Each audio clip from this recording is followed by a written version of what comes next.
ధరింపజేస్తున్నాడు. వీరిరువురు కలిసి గౌరీ దేవతకి మాంగళ్య స్వరూపంలో ఉన్నటువంటి గౌరీ మాతకి పూజ చేసి తర్వాత ఇక మంత్రార్థమవుతుందని మాంగళ్యం తంతునానేన మమ జీవన హేతునాలైతే లోకరక్షణ హేతున కంటే వధ్నామి శుభగే సాజీవ సరళాంచతం. అయితే ఉంటారో నక్షత్రాలు మండలాలు భూలోకంలో జీవరాశి ఎంతకాలం అయితే ఉంటుందో ముందు పార్వతి వాటి అన్నిటి రక్షణ తర్వాత నన్ను చూసుకో పర్వాలేదు, ముందు నన్ను చూసుకోవట్లేదు అన్ని చూసుకోవాలని చెప్తాం. కానీ భగవంతుడి కంటే ముందు లోకాన్ని చూసుకుని తర్వాత మనం ఉద్ధరింపబడదాం అని చెప్పాడు. అంతేకాకుండా తర్వాత హస్తమస్తక యోగం అంటారు. ఇంకా హస్తము అంటే పరిచయ, మస్తకం అంటే శిరస్సు. మన ఈ యొక్క చేతిలో ఉండేటువంటిది అందరికీ తెలిసినటువంటిది జీలకర్ర బెల్లమే. కానీ అందులో ఏమేమి కలపాలట?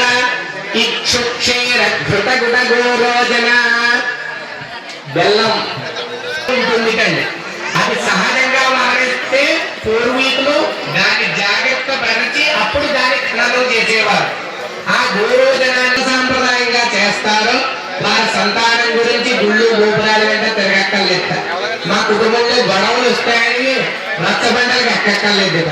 అటువంటి మంత్రార్థాలన్నీ కూడా ఇందులో ఉంటాయి.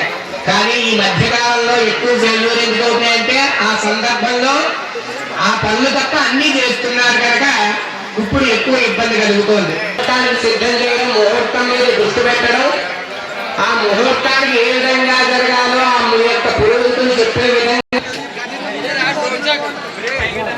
గౌరీ నారాయణి నమోస్తుతే మహాకాళి మహాలక్ష్మి మహాసరస్వతి అమ్మగా నమస్కారం చేయడం జరిగింది.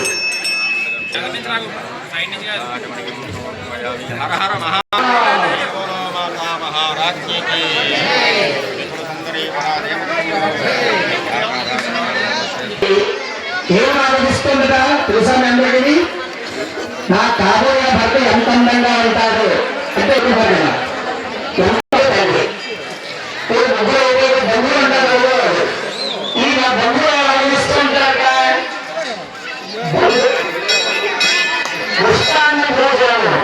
ఎన్ని రకాల వంటలు ఉంచారు, ఎన్ని రకాల ఎన్ని రకాల వంటలు ఉంటారు, ఎంత పంటలు వేశారో నాకు వేశారో అని చెప్పి ఆలోచిస్తూ ఉంటారు. అది మామూలుగా పూర్వకాలంలో జరిగే విషయం. మన ప్రవాహంలో ఇదంతా మీ అందరికీ కూడా స్వామివారి ప్రసాదం ముష్టాన్న భోజనం ఏర్పాటు చేశారు. ఏంటిది? ఆ స్వామివారి ప్రసాదం చిత్రాన్నం అంటే పులిహార అనమాట. అందులో ప్రసాదుని వెళ్ళాలి. ఏ అదే గ్రామస్తులు కదా మన ఇద్దరు కూడా తొందరగా ప్రజలు అంటే మంచి సంతానం కలగాలి అని చెప్పి తయారు చేసి అలా వధువు